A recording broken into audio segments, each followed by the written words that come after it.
Bonjour YouTube et bienvenue sur Chaka Concept pour une nouvelle super vidéo. On va parler aujourd'hui de la nutrition et de la génétique. Donc, faut-il adapter sa nutrition à sa génétique? On va également parler des morphotypes et de cette théorie des morphotypes. Alors, premièrement, le plan de la vidéo, on va commencer par une introduction sur le sujet. On va enchaîner avec la théorie de Sheldon sur les morphotypes. En troisième partie, on va parler donc des trois morphotypes différents, en quoi consiste chaque morphotype, quelles sont les caractéristiques de chacun, etc. En quatrième partie, on va apprendre les informations que nous ont données Jules Vénesson dans son livre Nutrition de la force et Frédéric Delavier dans ses vidéos, pour un peu contraster la chose. Et finalement, on va finir avec mon avis, qu'est-ce que je pense de cette théorie et mon avis sur la nutrition et la génétique. Alors, première partie, une introduction. Alors, évidemment, la nutrition doit être adaptée à notre génétique, car, premièrement, notre génétique nous définit physiquement. C'est notre ADN qui va définir si on sera grand, petit, large, étroit, etc. Si notre système digestif sera d'une certaine manière ou pas. Et donc, il y a une grande base qui sera génétique. Donc évidemment, notre nutrition doit, en tout cas partiellement, être adaptée à cette dernière. Alors premièrement, pourquoi adapter la nutrition à sa génétique si évidemment c'est intéressant? Donc le fait de l'adapter sera intéressant pour un meilleur rendement, pour de meilleures performances. En tant que sportif, c'est intéressant d'avoir une nutrition adaptée. On le sait très bien. Si vous êtes intolérant à quelque chose et que vous le mangez avant de faire un match de je ne sais quoi ou votre séance de muscu, vous allez évidemment avoir de moins bonnes perfs. Bref, passons tout de suite à la partie 2 et la théorie de Sheldon. Donc, William Sheldon est un psychologue américain qui a sorti la théorie des morphotypes à travers deux ouvrages, The Varieties of Human Physics en 1940 et The Varieties of Temperament en 1942. C'est dans ces deux ouvrages qu'il classe les êtres humains en trois types. Donc ces trois morphotypes, ectomorphes, endomorphes, mésomorphes. Il a trouvé le nom de ces morphotypes par rapport aux couches de la peau, donc endoderme, ectoderme, mésoderme. Et ce psychologue s'est fié à des photos pour classifier ces personnes. Donc ce n'est pas scientifique, c'est plutôt théorique et assez vague comme méthode de classement. Toutefois, cette classification de morphotypes a été repris en musculation et un peu développée dans le sens où telle personne tel morphotype fonctionnerait mieux avec telle alimentation, ce morphotype avec telle alimentation et celui-là avec une autre. Il y a aussi des relations avec le tempérament, le caractère, le métabolisme, enfin plein de choses. Pour cela, voyons, c'est la troisième partie. Pour cela, voyons cette troisième partie, définissons tout simplement ces trois morphotypes. Donc vous les connaissez, endomorphe, mésomorphe, ectomorphe. Donc commençons tout de suite avec l'endomorphe, qui est censé être une personne avec un physique assez rond, un peu gras on va dire, avec un squelette fin et étroit, une masse musculaire assez moyenne, les épaules étroites et tombantes. Et pour les femmes, elles sont censées avoir de larges hanches et une forte poitrine. Donc ça c'était pour le physique. Parlons maintenant du métabolisme qui est censé être lent, donc avec une très bonne assimilation des nutriments. De ce fait, ce type de personne est censé stocker plus facilement du gras. Concernant le tempérament, ce sont des personnes chaleureuses, plutôt calmes, qui aiment le confort, qui aiment manger. Donc c'est un peu Père Noël, quoi, dans le sens assez chaleureux, assez je sais pas comment dire, extraverti, qui aime le contact, etc. Pour la nutrition, la répartition macronutriments qui serait idéale, ce serait de diminuer les glucides, l'apport en glucides, et d'augmenter pour compenser le nombre de lipides. Donc ça serait l'alimentation qui collerait le plus avec ce morphotype endomorphe. Pour le sport, ce sont des personnes qui sont censées prendre facilement du gras. Donc, l'avantage pour la musculation, typiquement, c'est de prendre aussi facilement du muscle Et là vient le désavantage, et tout simplement de devoir perdre du gras. Vu qu'elles stockent facilement, ces personnes devront s'astreindre à de grosses diètes très restrictives, typiquement pour une compétition de bodybuilding, genre s'ils veulent faire une sèche, ils vont vraiment se restreindre énormément pour réussir à délocaliser et déstocker certaines parties de gras. On les appelle en musculation les easy gainers du fait qu'ils gagnent facilement du gras. Voilà, c'en est tout pour ce premier type. Le deuxième sont les mésomorphes qui sont censés avoir un physique assez imposant, massif, large, athlétique. Ce type de personne est peu souple, ont un visage relativement carré et un taux de gras relativement faible. Pas autant que la prochaine catégorie comme on va le voir, mais relativement bas. Concernant les femmes, elles sont censées avoir un physique en guillemets normal, avec les épaules à la même taille, à la même largeur que les hanches et une poitrine normale. Au niveau du métabolisme, ils ont un métabolisme qui est plutôt normal, pas lent comme la catégorie précédente, mais normal à rapide, donc un taux de gras relativement faible, comme on l'a vu avant. Au niveau du tempérament, ce sont des personnes qui sont assez énergiques, impulsives, qui aiment les défis, qui sont assez compétiteurs, qui aiment se dépenser, bouger, et de ce fait, ils n'aiment pas vieillir, et ils ont envie de garder leur forme, donc n'aiment pas voir l'apparition de rides.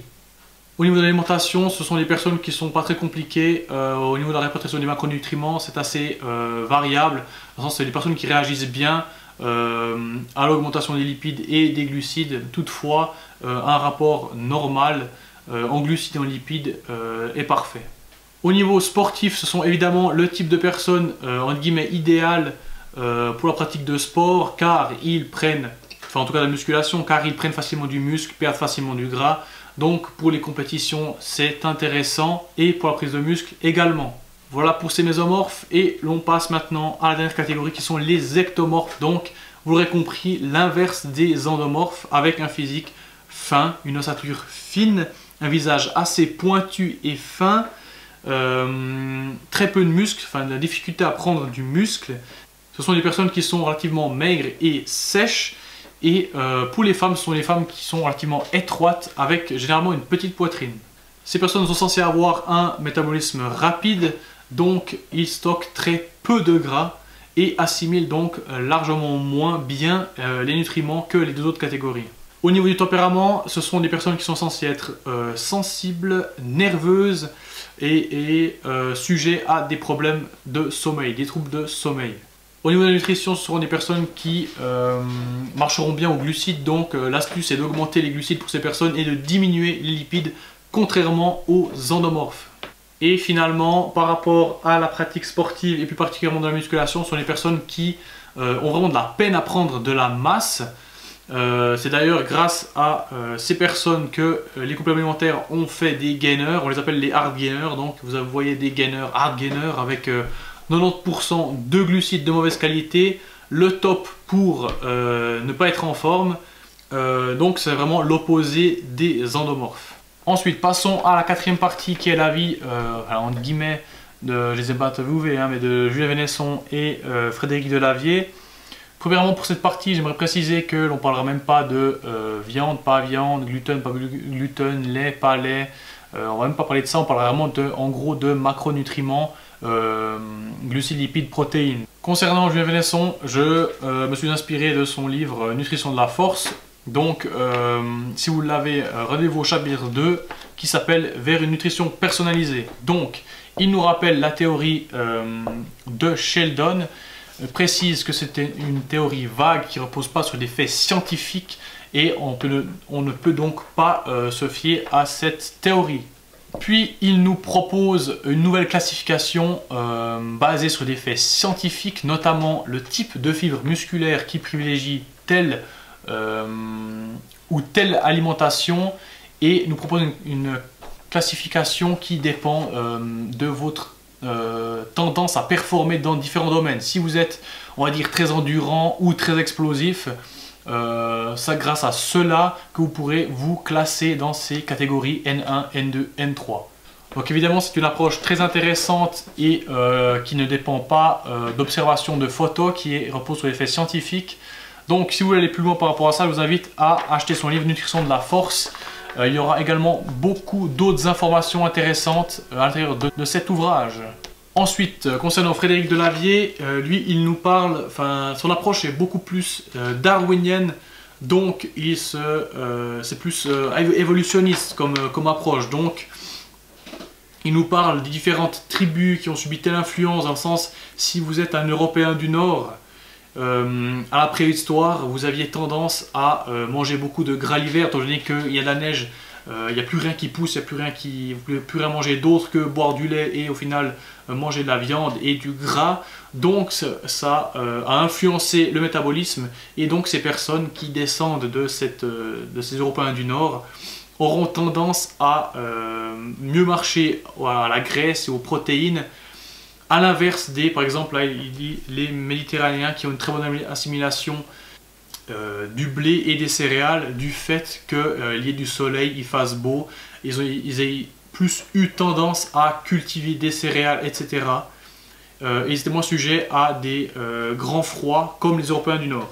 Il nous parle également de la mauvaise assimilation du lait des Asiatiques. Donc évidemment, quand vous êtes asiatique et que vous ne supportez pas de lait, arrêtez de le boire. Sinon, il nous rappelle que si l'on mange une nutrition qui n'est pas adaptée à notre génétique, à notre passé, à nos origines, à nos ethnies, on va vers des problèmes digestifs et cardiovasculaires.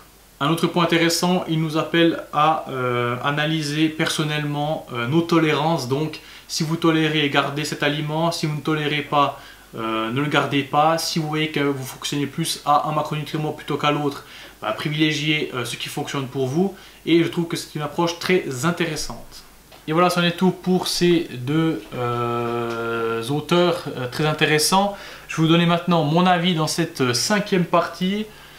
Donc je pense que évidemment nutrition et génétique sont liées, du fait, comme je vous l'ai déjà dit dans l'introduction, que la génétique nous forme physiquement. Ensuite évidemment il y a d'autres facteurs qui vont nous influencer, comme les facteurs des conditions extérieures, nos hormones, nos émotions, l'amour, l'amitié, notre environnement, beaucoup de choses nous influencent. Donc il est évidemment pas pertinent de se mettre dans une catégorie comme les morphotypes. Donc si vous êtes endomorphe, si vous êtes ecto machin, c'est pas quelque chose de très intéressant à mon goût. Toutefois, si vous partez de zéro, vous vous dites aujourd'hui, ah tiens, je vais me reprendre en main, ce qui serait très bien, si tu manges mal, reprends-toi en main. À ce moment-là, tu vas te dire, bon, alors tu manges bien, sainement, des bons aliments, bref. Ensuite tu dis, quelle est ma répartition de macronutriments idéale? Ah ben j'en sais rien.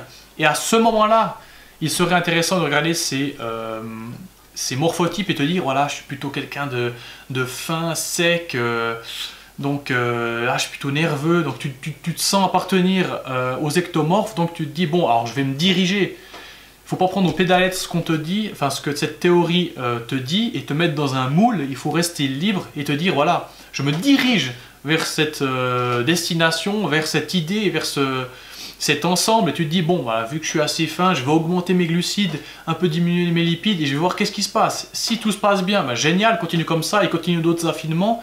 Mais si ça se passe pas bien, tu te dis, bon, je fais l'inverse, j'augmente les lipides, et peut-être tu te diriges vers l'opposé. Mais il faut prendre ces morphotypes comme un indicateur de base, une direction de base pour te diriger vers une bonne répartition.